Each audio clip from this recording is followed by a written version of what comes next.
Thank you, Professor. Moving back to the opposition then. Excuse me, order please. Thank you.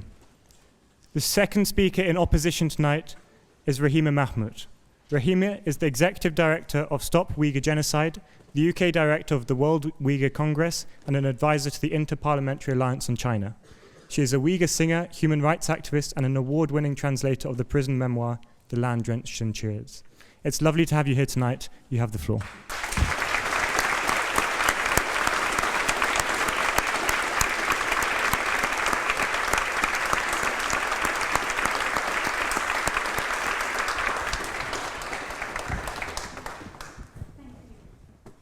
It's an honor and privilege to be here tonight. And I feel very emotional just listening to all the previous speakers. And what a wonderful kind of occasions where we can come together, whether we agree with each other or not. We have this free space where we can debate. But in China, you don't have such space. I heard about bombs, how many bombs were dropped, just reminded me of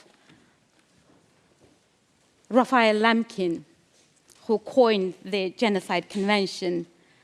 He said, genocide is not a war, but it is dangerous than a war.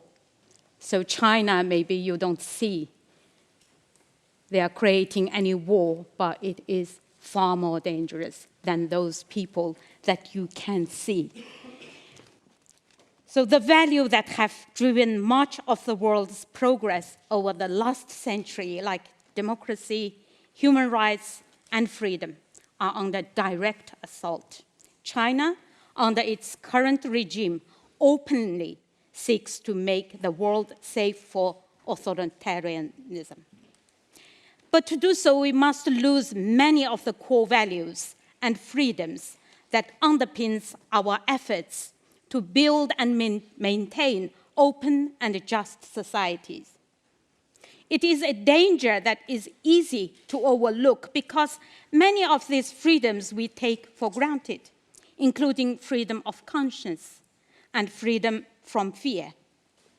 Dissidents of truly repressive regimes know this well.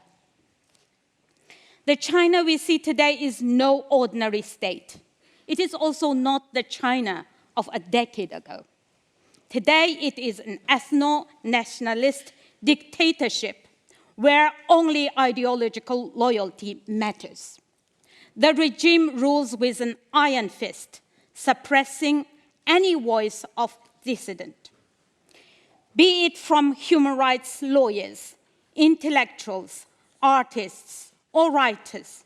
There is no democratic space for its citizens, no right to vote, and no freedom to express alternative views.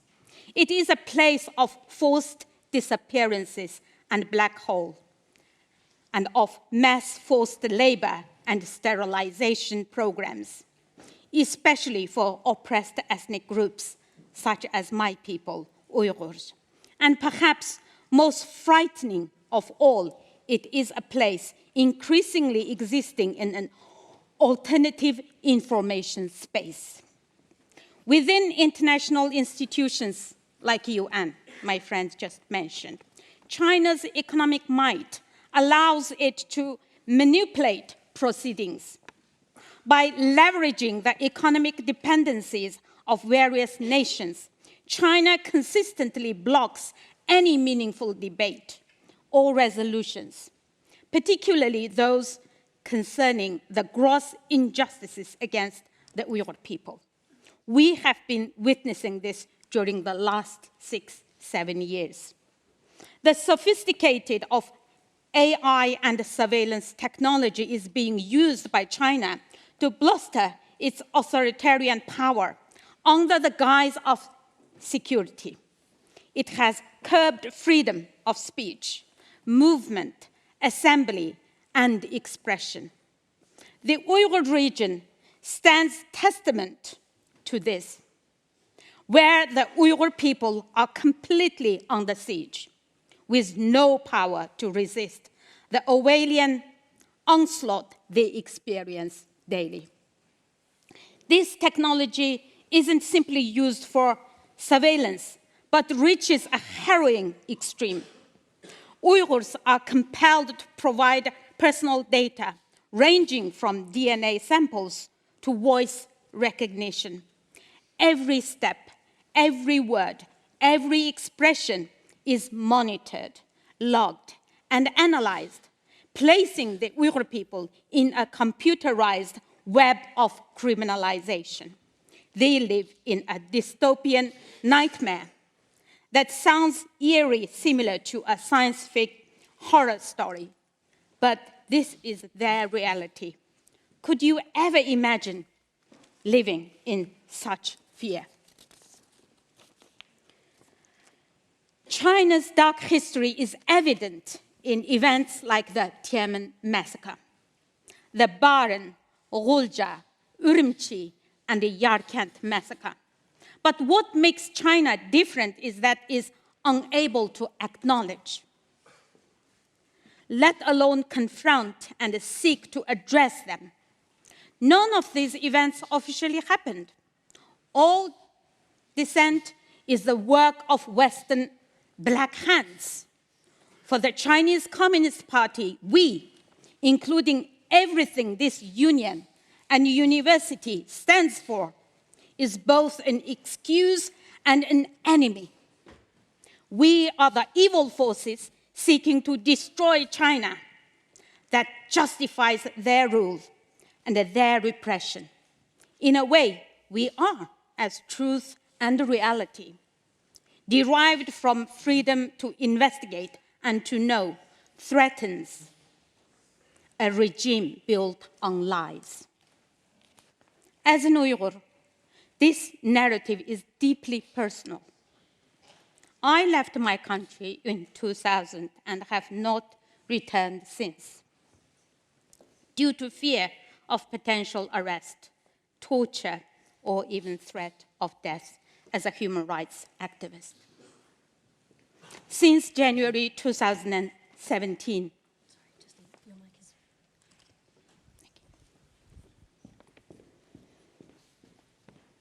since the start of the introduction of genocidal policies and the mass internment of millions of my people in so-called re-education camps, accused of posing a threat to the regime, I have not had any communication with my siblings, relatives, or friends. The mere act of speaking to them could endanger their lives. The agony of this separation is unbearable. And yet, to speak of my life and experience is to be called a liar and a separatist and a tool for foreign propaganda. It means a life of having to watch over my shoulder or being concerned about the threats against people around me, even here in the UK. The essence of the Uyghur crisis lies in our unique identity.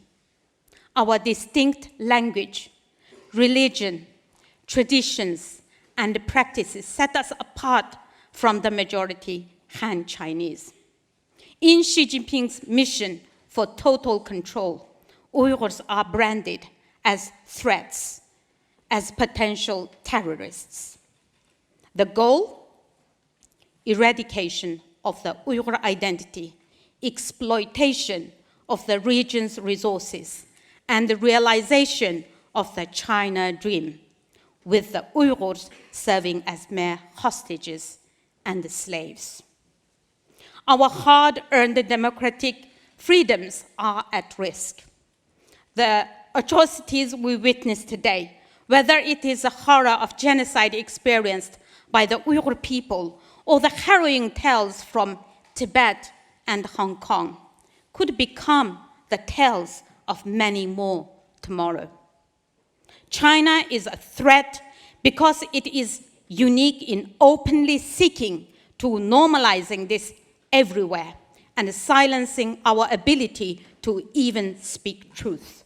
And because it has both the intent and increasingly the ability to do so.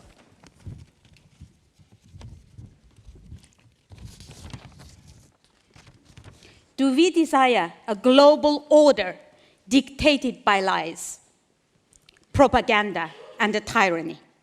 China's rise under its current leadership is not simply an economic or geopolitical event. It is a threat to the global order, a regime that builds its power on propaganda, lies, and suppression cannot be a harbinger of global peace and cooperation. To truly understand the future implication of China's rise, one does not need a crystal ball. A cursory look at its past is telling enough. Our apprehension about China's rise isn't rooted in prejudice. Dissidents do not hate China. What we fear is tyranny.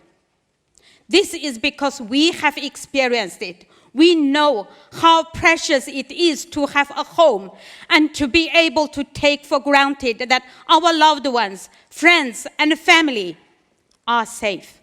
With such freedoms, it is easy to talk the language of compromise and nuances. But there are some things in life that must be red lines. China is the most active state pushing disinformation.